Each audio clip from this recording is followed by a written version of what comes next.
எனக்கு என்ன தோணுதுன்னா, அண்ணன் வீட்டுல உட்காந்து யோசிச்சிருப்பாரு. ஓகேவா, சரி என்ன ஷோ பண்ணலாம் அப்படின்ட்டு 4 பேர் 4 விதமா கமெண்ட் பண்றாங்க இல்லையா. சரி 4 பேர் 4 விதமா பேசினா எப்படி இருக்கும் அப்படின்னு சொல்லிட்டு அந்த அம்மா வந்து நம்ம கிட்ட வந்து ஒரு பலத்த கூட்டணி இருக்கும்னு நினைச்சாங்க. ஆனா கடைசியில யாருமே இல்லாம சோலோவா நின்னாங்க.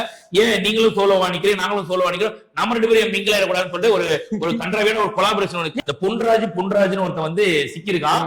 அவன் பேசுற அந்த ஒரு வார்த்தை உண்மையிலேயே வந்து அதை ஏத்துக்க முடியல. புருஷன் கூடிய ஒரு விபச்சாரிகள் நிறைந்த ஒரு ரசிகர்கள் இருக்கக்கூடிய ஒரு தற்கொலை கூட்டம் இங்க இருக்கு அப்படின்றத உலகத்திற்கு வெளி காமிச்சதுக்கு விஜய் வந்து தலைவனே நேரா களத்துக்கு போயிட்டாப்ல.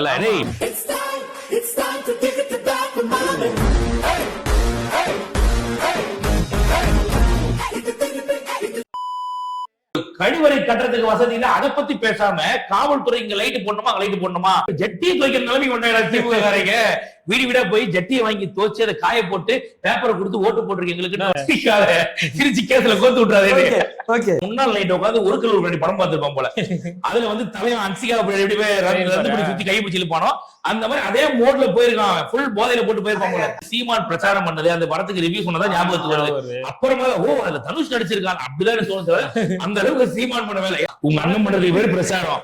உங்க அண்ணன் போய் கோயில் கோயிலா உண்டை கட்டி சாப்பிடுற மாதிரி பாட்டு பாடிக்கிட்டு இருக்கிறான். தளபதி விஜய் அவர்கள் களத்துக்கு வந்துட்டாரு.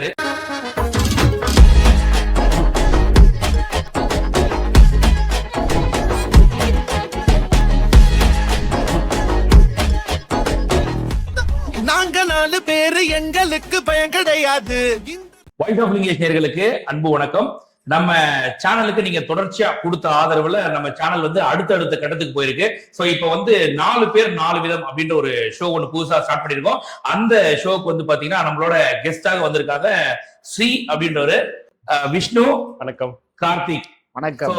நாங்க தான் அந்த 4 பேர் 4 விதம். சோ இன்னைக்கு ஷோல எதை பத்தி பேச போறோம் அப்படின்னா கம்ப்ளீட்டாவே ஃபன்னா தான் போறோம். இப்ப நடக்கக்கூடிய இந்த அரசியல் களத்தை பத்தி தான் பேச போறோம். கம்ப்ளீட்டா வேற எதுவுமே கிடையாது. இவங்களுக்கு ஆதரவு அவங்களுக்கு ஆதரவு எல்லாம் கிடையாது. ஜெனரலா போட்டு ஒரு டாபிக் எடுக்கிறோம், அந்த டாபிக்கை பத்தி பேசுறோம், வேற ஒண்ணுமே கிடையாது. திடீர்னு நீங்க சோலோவா உட்காந்து எல்லாரும் குழந்தை கட்டுவீங்க. இப்ப திடீர்னு 4 பேர் 4 விதம் புதுசா ஒரு ஷோலாம் ஸ்டார்ட் பண்ணிருக்கீங்க. எது இந்த நோக்கம் என்ன? இல்ல, அதாவது நம்மளோட சப்ஸ்கிரைபர்ஸும் நிறைய பேர் வந்து வேற மாதிரி நீங்க பண்ணுங்க அப்படின்னாங்க. அவங்க கொடுத்த அந்த ஒரு அட்வைஸ். அது மட்டும் இல்லாம நம்ம வழக்கமா சோலோவா உட்காந்து ஒரு டாபிக் எடுக்கிறோம், அந்த டாபிக்கை பத்தி பேசுறோம். அது மட்டும் இல்லாம ஜென்ரலா ஒரு நடக்கிற ஒரு லாஸ்ட் ஒரு 10 நாள் ஏதோ ஒரு விஷயம் நடக்குதுன்னா அதை எடுத்து நம்ம தாட் மட்டும் இல்லாம கூட இருக்க இன்னொரு குரூப்பா அவங்க என்னென்ன ஃபீல் பண்றாங்க அப்படின்றத ஜென்ரலா கேட்கலாம் அப்படின்றதா. சோ இது முழுக்க ஃபன்னா தான் போக போகுது. டிபேட் மாதிரி எல்லாம் ஒண்ணுமே கிடையாது. சோ உங்க மனசுல இருக்கிறத தாராளமா பேசலாம். இல்ல, எனக்கு என்ன தோணுதுன்னா, அண்ணன் வீட்டுல உட்காந்து யோசிச்சிருப்பாரு. ஓகேவா, சரி என்ன ஷோ பண்ணலாம் அப்படின்ட்டு 4 பேர் 4 விதமா கமெண்ட் பண்றாங்க இல்லையா. சரி 4 பேர் 4 விதமா பேசினா எப்படி இருக்கும் அப்படின்னு சொல்லிட்டு உண்மை அதுவும் உண்மைதான். அதாவது ஒருத்தர் இப்ப நான் ஒரு விஷயம் சொல்றேன், அதே விஷயத்தை இன்னொருத்தர் வேற மாதிரி பேசுறாரு. சார் அந்த 4 பேர் உட்கார வச்சு என்னதான் அந்த 4 பேர் 4 விதமா பேசுறாங்கன்னு தெரிஞ்சுக்கணும். அதுக்காக தான் 4 பேர் உட்கார வச்சிருக்கோம். தாராளமா உங்க மனசுல இருக்க சொல்லலாம். முதல் டாபிக் நம்ம எதை பத்தி பேச போறோம்னா, இந்த 2026 தேர்தல் களம். அதாவது ஒரு கட்சியும் ஒரு முறையா அணுகிட்டு இருக்குது. ஒரு கட்சி கூட்டணி இல்லாம போக முடியாதுன்னு சொல்லிட்டு கூட்டணி முதுகுல சவாரி செஞ்சிட்டு இருக்கு. யார சொல்றன்னு தெரியும். ஆப்வியஸ்லி நம்ம டிஎம்கே தான், டிஎம்கே கட்சி தான். அதுக்கப்புறம் அதிமுக அவங்க வந்து பாத்தீங்கன்னாக்கா அமித்ஷா முன்னேற்ற கழகம், அது வந்து பாத்தீங்கன்னா ஒரு பக்கம் தேர்தல் களத்துல இறங்கி இருக்கு. அதுக்கப்புறம் களத்திலேயே இல்லாத நாம் தமிழர் வந்து பாத்தீங்கன்னா கிறுக்கு பிடிச்சி பாட்டா பாடி சுத்திட்டு இருக்காங்க. தாவேகா 2026 கப்பு முக்கியம் பிகிலன்னு ஜெயிக்கிறதுக்காக தாவேகா வந்திருக்கு. சோ இந்த மாதிரி ஒரு டீமை விட்டுட்டீங்க. சின்னம்மாவும் ஆமா, ஒரு பெரிய இந்த வயசுல வந்திருக்காங்க. என்கரேஜ் பண்ணி அவங்க கண்டிப்பா அதுல கண்டிப்பா வந்து இல்ல அதாவது ஒரு பெரிய விஷயம். அதெல்லாம் விஜய் அங்கிள் சொன்னதுக்கு பெரிய பிரச்சனை சந்திச்சாரு நீங்க. அதெல்லாம் நாங்க பாத்துக்கிற பிரச்சனை கிடையாது. அவரு ரெண்டுமே சந்தையில வியாபாரம் வந்து ஓட்ட தக்காளிங்க, புரியுதா இல்லையா? இதையும் யாரும் கூப்பிடல, அதையும் யாரும் கூப்பிடல. கடைசி வேற வழியே இல்லாம 2 பேரும் ஏன் நம்ம கொண்டு சேர்ந்துடக்கூடாதுன்னு சொல்லிட்டு சேர்ந்த ஒரு கொலாபரேஷன் தான். அது வேற ஒண்ணுமே கிடையாது. என்ன பண்ண போறாங்கன்னு தெரியல. யாருமே சேர்த்துக்காத டீம் தானா யாருமே சேர்த்துக்காம ஒரு டீமை வந்து ஒதுக்கினோடனே அவங்க நாங்க ஒரு டீம் சேர்த்துக்கிறோம் சேர்த்துருக்காங்க. அது எவ்வளவு பிரச்சனை தானே. அது இவரை பொறுத்த வரைக்கும் யாராவது கூப்பிடுவாங்கன்னு பார்த்தாங்க. ஆக்சுவலா அவர் அதிமுகவோட தான் ரொம்ப போக்கஸ் பண்ணாரு போலான்னு. அதிமுக வந்து கூப்பிடுற மாதிரி தெரியல. சரி ஓகே, அந்த அம்மா வந்து நம்ம கிட்ட வந்து ஒரு பலத்த கூட்டணி இருக்கும்னு நினைச்சாங்க. ஆனா கடைசியில யாருமே இல்லாம சோலோவா நின்னாங்க. ஏன் நீங்களும் சோலோவா நிக்கிறீங்க, நாங்களும் சோலோவா நிக்கிறோம், நம்ம 2 பேரும் மிங்கிள் ஆயிடக்கூடாதுன்னு சொல்லிட்டு ஒரு கண்டராவியான ஒரு கொலாபரேஷன் இல்ல அறிவாலயம் பக்கம் போனாலே யாராலும் சேர்த்துப்பாங்க, ஏன் சசிகலாவை மட்டும் விட்டாங்க? அது சசிகலா கிட்ட தான் கேட்கணும் ஏன் விட்டாங்க அப்படின்னு சொல்லிட்டு. ஏன்னா வந்து இப்ப டிடிவி தினகரனும் அறிவாலயம் பக்கம் போயிருக்காப்ல, ஏதோ பஞ்சாயத்து ஆகி போய் தான் இந்த பக்கம் வந்துட்டாப்ல. பல விஷயங்கள் நடக்குது. அதே மாதிரிதான் நம்ம ஓபிஎஸும் அறிவாலயம் பக்கம் போனாப்ல, வாங்க உள்ள கையை பிடிச்சி இழுத்துட்டாப்ல. ஆமா, தேமுதிகவும் போனாங்க, ஒரு யூட்டன் போடலாம் தான் போனாங்க, எதுக்கு இப்படி போடுங்க அப்படின்னு உண்மையில சொல்ற மாதிரி ஒரு யூட்டன் போட தான் போனாங்க. அப்படி போகும்போது பாத்தீங்கன்னா நீங்க பாத்துருக்கீங்களா அறிவாலயத்துல ஒரு யூட்டன் முன்னாடி போய் பாத்துருக்கேன். ஆமா அந்த கார்ல அப்படியே யூட்டன் போடலான்னு போனாங்க, நீங்க லெஃப்ட்ல அப்படியே ஓட மாட்டீங்க அப்படின்ட்டாங்க. உடனே வாங்குவீங்க அப்படின்ட்டு. இப்படிதான் வந்து என்னதான் இருந்தாலும் டக்குனு கட்சியா இருக்கு, டக்குனு வேலை டக்குனு பரபரப்பா போயிட்டு இருக்குல்ல, இதுக்கு அவங்க கலைக்கூடல இருந்தாலும் இல்ல அதுக்கு இல்ல நான் கலாய்க்கலாம் இல்லையே, ஏமா இருக்கிற உண்மை பேசினா கலாய்க்கிறீங்க. பட்டு வேலையில ஆரம்பிச்சிருக்காங்க, பரபரப்பா போயிட்டு இருக்கு. நல்ல விஷயம் தான், வாழ்த்துறோம். அவங்க வந்து முதலமைச்சரா, அவன் சின்னம்மா முதலமைச்சரானா பல சந்தோஷப்படக்கூடிய ஆள் நான் தான். நீங்க இந்த டம்ளர் கோஷ் இருக்கு இல்லையா, நான் திருடனுங்க, அவனுங்க எல்லாம் கட்சி ஆரம்பிச்சு 6 வருஷத்துக்கு எந்த தேர்தலையும் சந்திக்கல. அம்மா கட்சி ஆரம்பிச்சு முதல் தேர்தலை சந்திக்கிறாங்கன்னா பெரிய விஷயம். அந்த கட்சி தயவு செஞ்சு அண்ணனை பத்தி தப்பா பேசாதீங்க. நீங்க இன்னும் வந்து ஒரு கட்சிலாம் வந்து நீங்க வந்து இன்னும் பிரச்சாரமே ஆரம்பிக்கல. எங்க அண்ணன் போன மாசமே ஆரம்பிச்சாரு, இந்நேரம் அவர் வந்து பிரச்சாரத்தை ஆரம்பிச்சா. உங்க அண்ணன் பண்றது பேர் பிரச்சாரம். ஆமா, உங்க அண்ணன் போய் கோயிலா உண்டை கட்டி சாப்பிடுற மாதிரி பாட்டு பாடிக்கிட்டு இருக்கிறான், அது பிரச்சாரம். 28 நாள் ஆகுது, பல கட்சிகள் பிரச்சாரமே ஆரம்பிக்கல. எங்க அண்ணன் போன மாசமே ஆரம்பிச்சாரு பாத்தீங்களா? எங்க அண்ணன் என்னன்னா எலெக்ஷன் முடிஞ்சு பிரச்சாரம் பண்ணிட்டு தான் இருப்பாரு. அதான் எங்க அண்ணன்.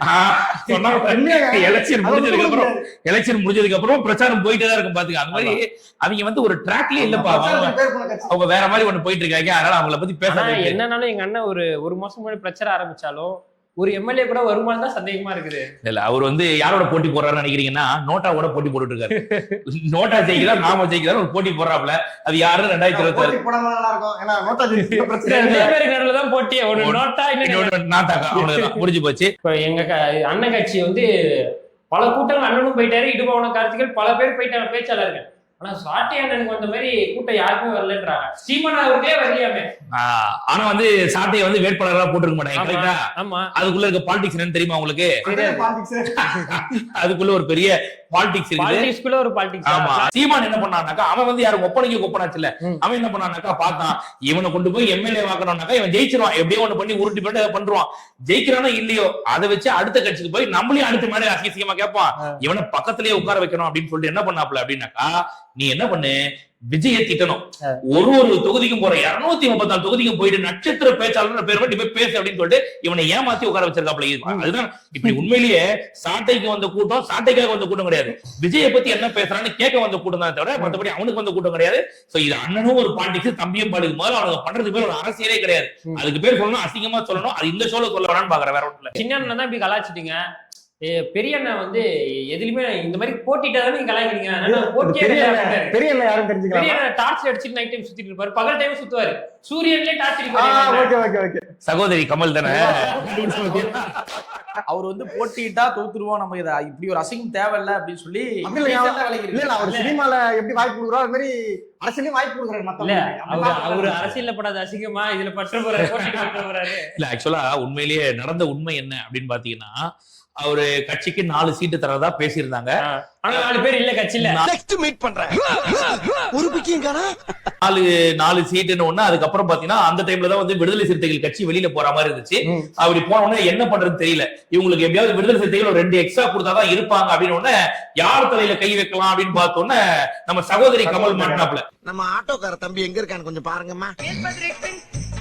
அதான் இதுலயே எனக்கு கருத்து முரண் இருக்குண்ணா. 4 சீட்டு கமல் அவர்களுக்கு கொடுக்குறாங்கன்னா 4 பேர் நிக்க வைக்கிறதுக்கு கமல் கட்சியில ஆள் இருக்கு. இல்ல அதுதான் இப்ப அடுத்த ட்விஸ்ட். அதுதான் இப்ப என்னன்னா, சகோதரி கமலை பார்த்து உங்ககிட்ட 2 எடுத்துக்கிட்டுமா, எடுத்துக்கிட்டேமா, நாங்க நாளைக்கு எங்க போறது நாங்க அப்படின்னு சொல்லிட்டு 2 கொடுத்துட்டாங்க. 2 கூட ஆள் இல்லையே, ஸ்டேக்கர் மட்டும் தான். அடுத்து 2 தான் இருக்குன்னு ஒண்ணு நான் நின்றுவேன், இன்னொன்னு அவரு நிக்க முடியும். அதுதான் இப்ப அடுத்து எங்க போவேன் அப்படின்னு பேசாம போன தடவை மாதிரி இந்த தடவை ஏதாவது பண்ணிருக்கீங்களா அப்படின்னு அது அந்த டைம்ல பாப்போன்னு உயிர் உறவே அப்படின்னு டார்ச் எடுத்துக்கிட்டு வெளில போயிட்டாப்ல மனுஷன். வேற ஒண்ணு பண்றது வெளில போயிட்டாப்ல. இதுதான் நடந்த விஷயம், வேற ஒண்ணு இல்ல. நம்ம வந்து ஒரு தவறாலாம் சொல்ல முடியாது. அதாவது அவர் வந்து பாத்தீங்கன்னா டார்ச் லைட்ல இருந்து பெட்டர் பாஸ் லைட்டுக்கு மாறி ப்ரமோட் ஆயிருக்காப்ல, வேற ஒண்ணுமே கிடையாது. ஆனா எது பண்ணாலும் சரி அறிவாலயத்துக்கு வெளியில தான் நிக்கணும் அப்படிங்கிற மாதிரிதான்.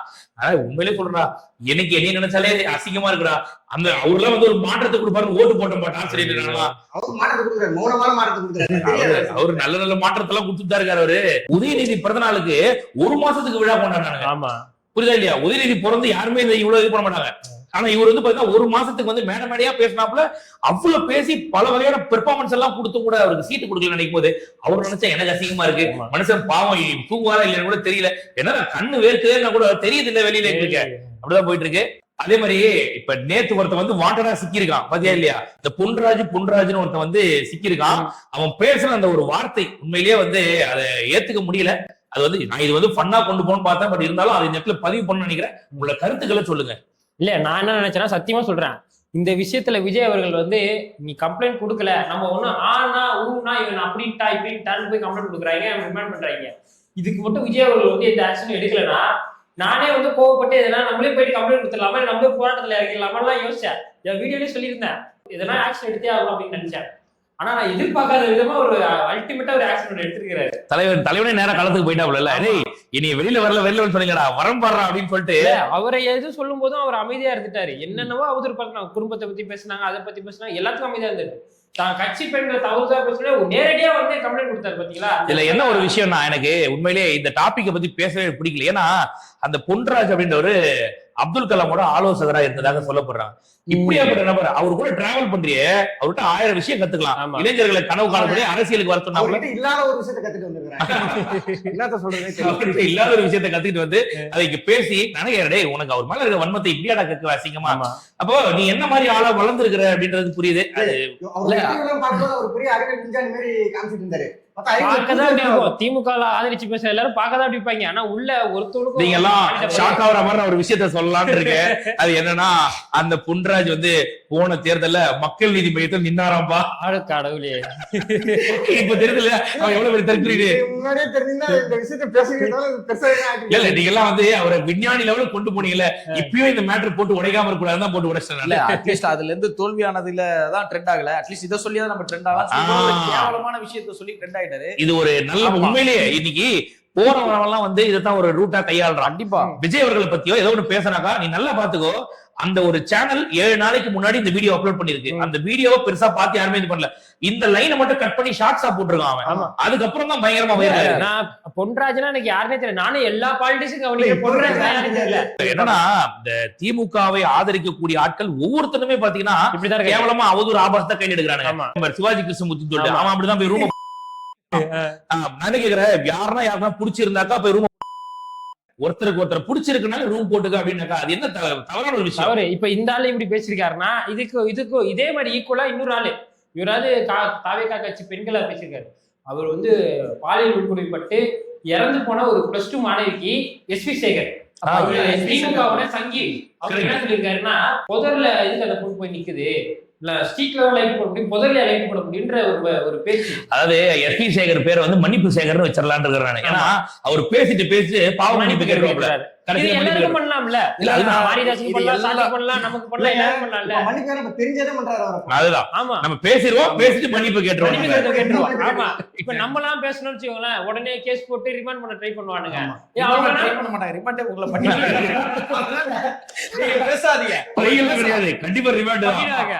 அவங்க பேசினா எஃப்ஐஆர் கூட போக மாட்டாரு. நான் இது மாதிரி தெரியாம பேசுறேன், தப்பா பேசுறேன், வயிற்று முயற்சியில பேசிடா என்ன மனுஷன் ஒரு மணிக்கு எழுதி கொடுத்துட்டு வெளியே வந்து பேச போறாங்க. வயிற்று முதிர்ச்சினா அவனை வீட்டுக்குள்ள உட்கார்றான். ஏன்டா வெளியில வர நீ? வெளியில வந்து 10 பத்திரிகைகளை சந்திக்கிற, அங்க என்ன பேசணும்னு தெரியாம உன் இஷ்டத்துக்கு நீ பேசுற. நாங்கன்னா அங்க போடுமா இங்க போடுமா லைட் நீ கேக்குற. உன்னையெல்லாம் நான் உண்மையில சொல்றேன், இது வந்து இந்த ஷோவை ஃபன்னா கொண்டு போகணும் நான் பேசாம இருக்கிறேன். நான் இதெல்லாம் கிளறி விட்டுறா பயங்கரமா பேசுவேன். ஒரு கழிவறை கட்டுறதுக்கு வசதி இல்ல, அதை பத்தி பேசாம காவல்துறை இங்க லைட் போடணுமா அங்க லைட் போடணுமா அப்படின்னு கேட்கும் போதெல்லாம் எனக்கு அந்த குற்றவாளி வந்து பாலியல் குற்றவாளி, கொலை குற்றவாளி. இப்ப என்னன்னா அந்த மாதிரி வரவன் மேல கண்டிப்பா வந்து போலீஸ் ஒரு கண்ணை வைக்கணும். அவன் என்ன பண்றான் ஏது பண்றான்னு அவன் ஆக்டிவிட்டிஸா வாட்ச் பண்ணணும். அவ்வளவு குற்ற செயல்ல இருக்கணும் முதல்ல எதுக்கு வெளியே விடுறாங்க.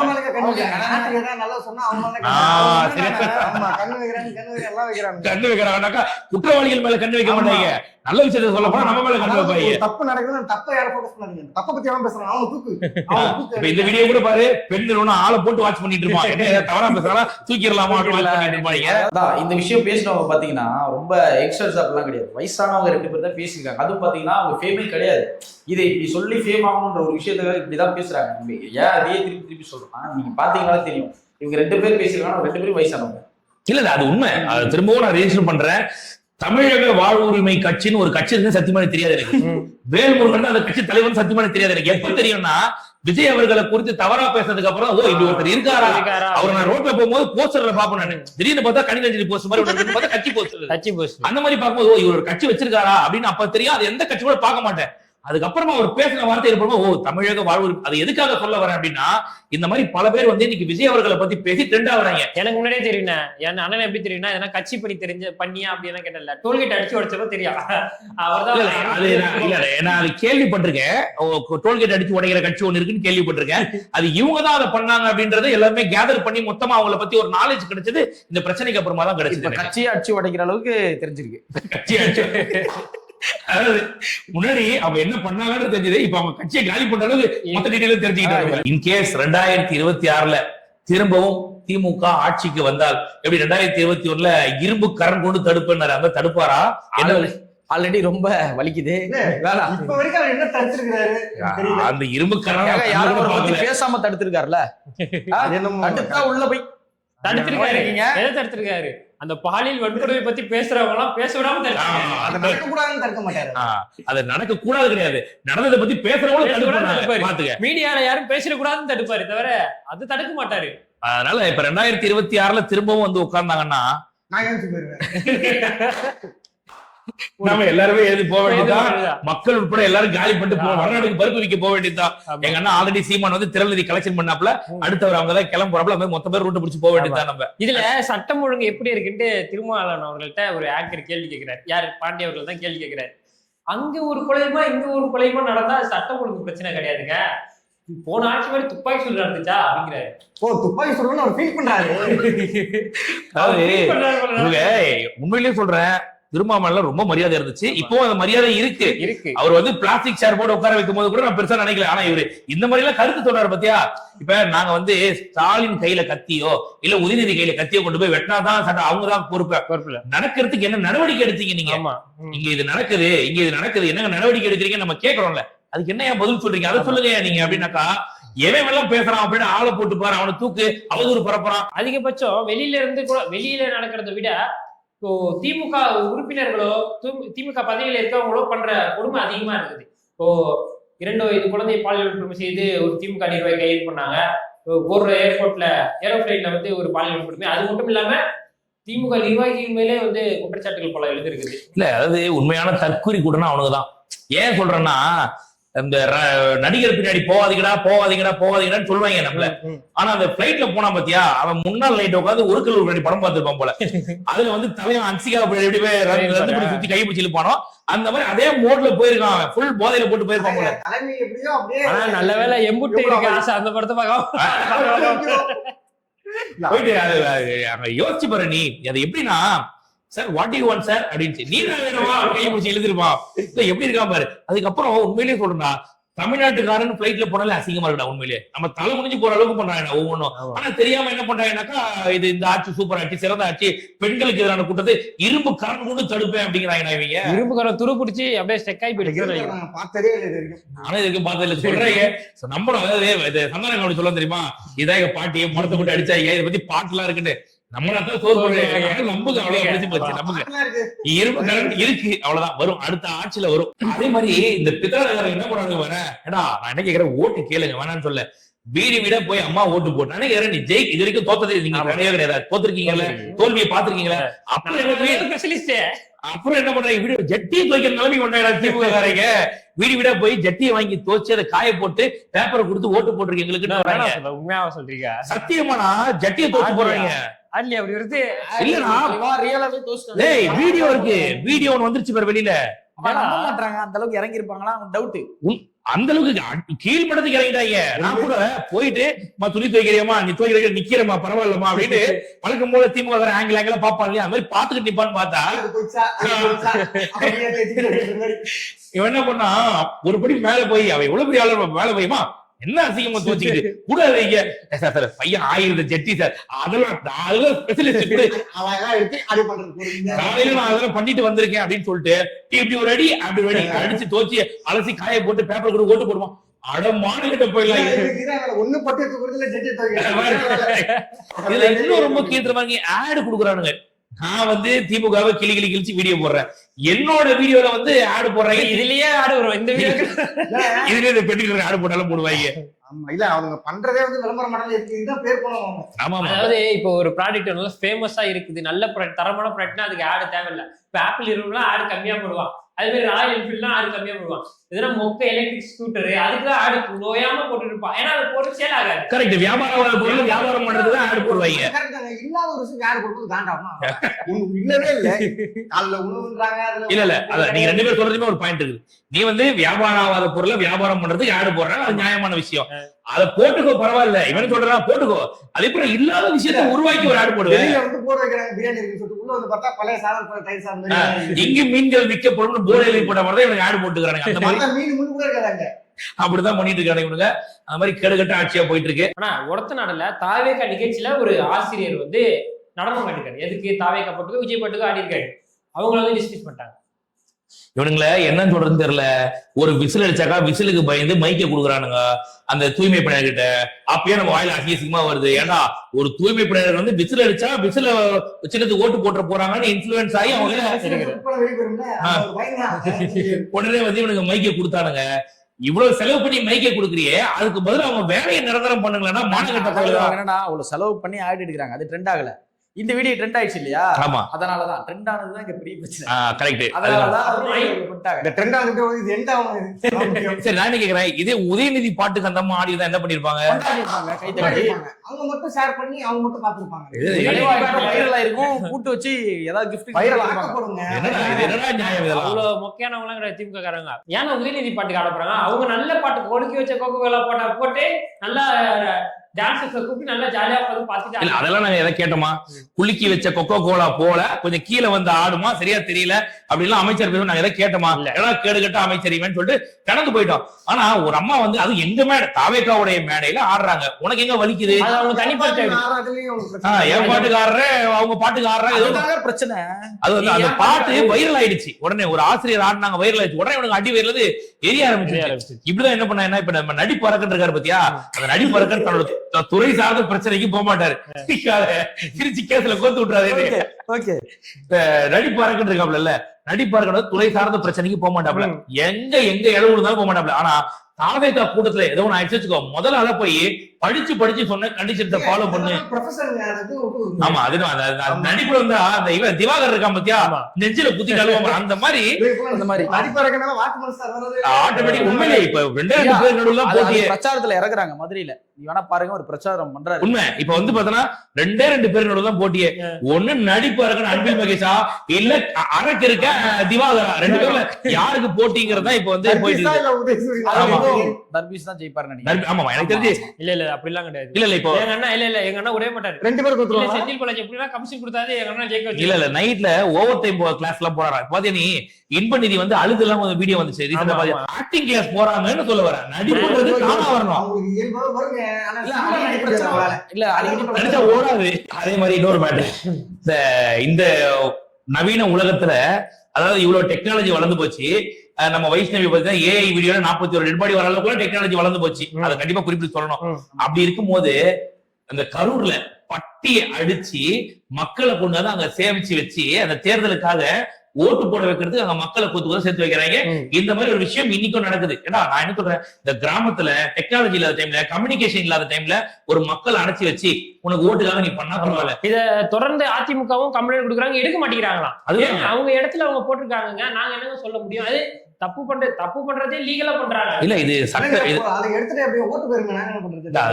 அதான் இப்ப பாத்தனா ஒரு தோல்வி பயம் எந்த அளவுக்கு இருக்கு.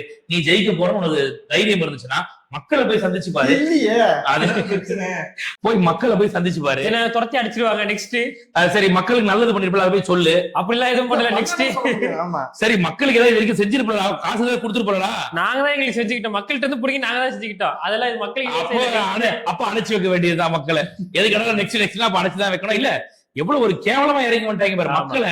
இந்த ஆடு மாடெல்லாம் ஒரு இதுல அடைச்சு வைப்பாங்க இல்லையா, அந்த தொழுவத்துல அந்த மாதிரி அடைச்சு வச்சு ஓட்டு போறதுக்கு வந்து கூட்டு போறானா, இது உண்மையிலேயே விஜய் அவர்கள் மேல இருக்க பயமா இல்லன்னா வந்து நீங்க மக்களை கேவலமா நினைக்கிறீங்க? எலெக்ஷன்ல எல்லாம் பார்க்க முடியல, இந்த எலெக்ஷன்ல தான் வித்தியாசமா எல்லாம் பண்றாங்க. ஆமா, உண்மையில எனக்கு என்னமோ எனக்கு அரசியல் தெரியலையா என்னன்னு தெரியல. ஆமா, நான் கூட இப்ப ரீசெண்டா உதயநிதி படம் இட்லி கடை படத்துக்கு வந்து பாத்தனாக்கா ஆட்களை வண்டியில வச்சு எல்லாம் கொண்டு வந்தாங்க. ஆமா ஆமா நம்ம மா சுப்பிரமணியம் இருக்காரு இல்லையா, ஆமா அவர் வந்து பாத்தீங்கன்னா ஸ்டான்லி ஹாஸ்பிட்டல்ல கஜா செடி வளரும், அதை வச்சு கொலை பண்ணாரு. இல்ல, இதுல என்ன highlight னா, இட்லி கடைன்னு சொன்னா யாருக்கா தனுஷ்கா வருமா? வராது. இன்பநிதி அவர் ஞாபகம் வரும். சாட்டை ஞாபகம் வரும். ஆமா ஆனா நடிச்சவங்க யாருமே ஆனா சீமான் கூட வருவார் ஞாபகம். இல்ல இல்ல உண்மையிலேயே சத்தியமா சொல்றேன், நான் பொய்லாம் சொல்லல. எனக்கு இட்லி கடைன்னு சொன்ன உடனே எனக்கு சீமான் பிரச்சாரம் பண்ணது, அந்த படத்துக்கு ரிவ்யூ சொன்னதா ஞாபகத்துக்கு வருது. அப்புறமா அதுல தனுஷ் நடிச்சிருக்காங்க அப்படிதான் சொன்னது. அந்த அளவுக்கு சீமான் பண்ண வேலை. ஏன்னா இவனுங்க எல்லாம் உன் ப்ரொஃபஷன் என்ன, நீ அதை போய் பார்க்கணும். இன்பன் உதயநிதி வந்து அப்பா அதை அப்படியே, ஏன்னா அவங்க வாரிசா வர்றதுதான். எப்படிங்க நாட்டாளு பேசிட்டு இருக்கல, டக்கு வந்து இட்லி கடைக்கு வந்து ரிவ்யூ பண்ணிட்டு எப்படி இட்லி கடை எடுத்தா பரவாயில்ல, பராசக்தி படத்துக்கு வேற போய் ப்ரமோஷன் பண்ணாங்களா அவன். ஐயோ அவனை பத்தி பேசுறீங்க பாரு நீங்க. அந்த மாதிரி ஜெனரலா சொல்றேன், அரசியல் வேற தொழில் வேற, அது ப்ரொமோஷன், மூவி ப்ரொமோஷன் வேற, அது காசு. அப்ப எதுக்கு எங்க தலைவன் வந்து நடிக்கும் போது இப்படி சொல்ல மாட்டேங்கிறீங்க? என் தலைவன் திரை கவர்ச்சி வேணாம், அங்கேயும் போய் சொல்லணும்ல, வேணாம் திரை கவர்ச்சிக்கு வரமாட்டேன்ல. அப்ப நீ ப்ரமோஷன் சொல்லு. நான் இப்ப அதான் சொல்றேன், ஒன்னே கோட்டுக்கு அந்த பக்கம் வா, இல்ல இந்த பக்கம் வா, நடுவுல லாரி அடிச்சு போன்னு உன் டைலாக நான் திருப்பி சொல்றேன். நான் ஸ்டேஜ் கீழ ஒரு மாதிரி பேசுவேன், ஸ்டேஜ் ஏறினா வேற மாதிரி பேசுவேன், வீட்டுக்கு போனா ஒரு மாதிரி பேசுவேன், வீட்டுக்கு வெளியே வேற மாதிரி பேசுவேன். அது தெரியும், நீங்களே சிங்க் பண்ணிக்கணும். அது தெரியும். அதெல்லாம் எடுத்துட்டு வந்து நீ அப்படி சொன்ன இப்படி சொல்ல கேட்க கூடாது. அது சொல்லுவேன், அது நீங்களே எடுத்துட்டு போயிருக்கணும். அப்படியே அப்பப்ப கட் பண்ணி என்ன இருக்கோ உங்களுக்கு தேவையான போட்டுக்கணும். அப்பப்ப அண்ணனுக்கு மூடு தகுந்த மாதிரி பேசுவாரு, கெட்ட வார்த்தை கூட வரும், அப்படியே பிடிச்சுக்கிறது, அவ்வளவுதானே. போயிருக்கேன் அப்பப்ப வரதான் விஷயம். ஆனா ஒண்ணு மட்டும் தெரிஞ்சு போச்சுடா, நல்லா இருந்த கட்சி, அந்த கட்சி ஏதாவது ஒரு பெரிய இம்பாக்ட் கொடுக்கணும். சத்தியமா 2021 தேர்தல் முடியும் போது 8% ஓட்டு வாங்கும் போது ஏதோ ஒரு இம்பாக்ட் கண்டிப்பா கொடுக்கணும்னு நினைச்சேன். கடைசியில அந்த கட்சி நோட்டாவோட போட்டி போற நிலைமைக்கு வரும் சத்தியமா நினைச்சு கூட பாக்கல. அந்த கட்சி காலி நாசமாவே போச்சு. கடைசியில இவனுங்களே யாரு, வேற யாரும் கிடையாது. கட்சியோட பொதுச் செயலாளர் சொல்லக்கூடிய இவனும் அப்புறம் இந்த மஞ்சப்பொடி மாமா பை, இவங்க 2 பேரும் சேர்ந்தே அந்த கட்சி ஒண்ணு இல்லாம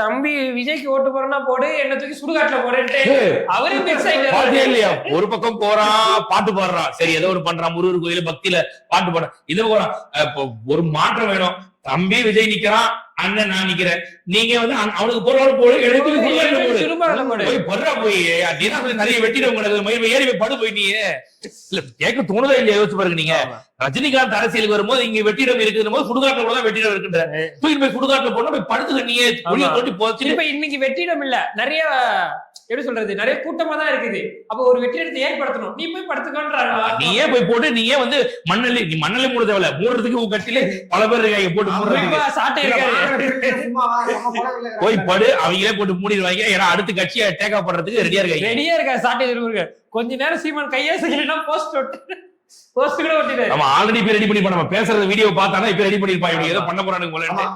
கண்டிப்பா அதேதான். சரி, அடுத்து வந்து பாத்தீங்கன்னா இப்போ நம்ம தாவேகாவுடைய அப்டேட் அதை மட்டும் சொல்லி நம்ம வீடியோ முடிச்சுக்கலாம். தளபதி விஜய் அவர்கள் களத்துக்கு வந்துட்டாரு. ஐ மீன் இன்னைக்கு நம்ம பேசிட்டு இருக்கிறது மறுநாள் வரும் இந்த வீடியோ. சோ இந்த சமயத்துல பாத்தீங்கன்னா வேட்பாளர்களை 234 தொகுதிகளையும் அபிஷியலா அனௌன்ஸ் பண்ணாரு.